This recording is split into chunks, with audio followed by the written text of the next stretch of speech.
మేషరాశి మేషరాశి అనేటప్పటికీ మేషరాశిలో మీ జాతకంలో చంద్రుడు ఉన్నాడనమాట.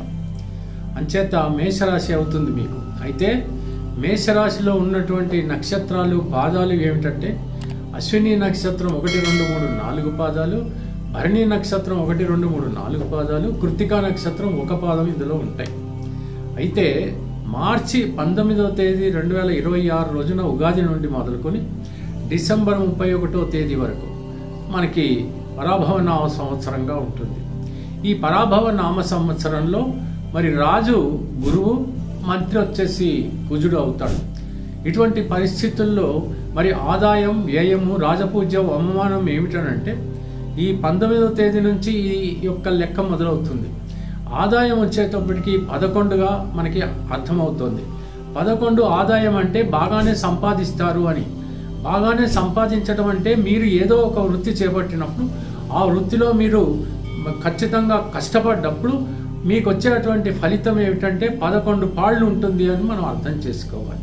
మరి ఆ పరిస్థితుల్లో వ్యయం ఎంత అనేటువంటిది చాలా ముఖ్యం. సంపాదన ఉంది కానీ ఖర్చు ఎంత అవుతుంది అనేటప్పటికి మనకు అర్థమవుతుంది 5గా ఉంది అంటే చాలా మిగులుగా మనకి కనపడుతుంది. ఇకపోతే రాజపూజ్యం ఏమిటి అని అంటే మరి రాజపూజ్యం మనకి 2గా కనపడుతుంది, మరి అవమానం మాత్రం 4గా కనపడుతుంది. దీని ప్రకారంగా మనం చూసుకున్నట్టయితే ఎప్పుడైతే మనకి రాజపూజ్యం తక్కువగా ఉందో, అవమానం ఎక్కువగా ఉందో మనం చాలా జాగ్రత్తగా వ్యవహరించవలసి వస్తుంది. పరాభవ నామ సంవత్సరం అంటే అర్థం ఏమిటి? మీరు గనక అధర్మ రీతిన మీరు ప్రవర్తించినట్టయితే సంవత్సరం అంతాను పరాభవ నామ సంవత్సరంలో మీరు మొత్తంగా తీసుకుంటే అవమానం పొందేటువంటి అవకాశాలు ఖచ్చితంగా ఉంటాయి.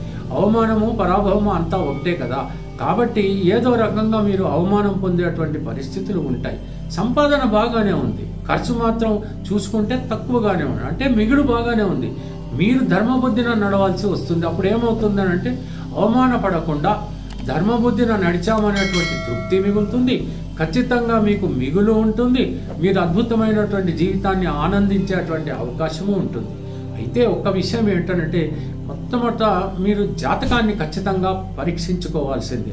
ఆ పరీక్షించుకున్నప్పుడు ఏమవుతుందని అంటే మీరు ఎలా నడవాలో, మీరు ఏం చేయాలో, ఏం చేయకూడదో, ఎలా మాట్లాడాలో, ఎలా మాట్లాడకూడదో ఇవన్నీ కూడా మీకు అర్థమయ్యేటువంటి పరిస్థితులు ఏర్పడతాయి. అటువంటి పరిస్థితుల్లో మీకు ఎప్పుడైతే నెల ప్రకారంగా నేను మీకు మాస ఫలితాలు చెప్తుంటానో అవి మీకు అర్థమవుతాయి. మీ యొక్క జీవిత గమ్యము అర్థమవుతుంది, మీ గమనము అర్థమవుతుంది. ఆ రకంగా మీరు నడుచుకున్నటువంటి పక్షంలో మరి ఎక్కడ సమస్య ఎక్కడ ఉండదు.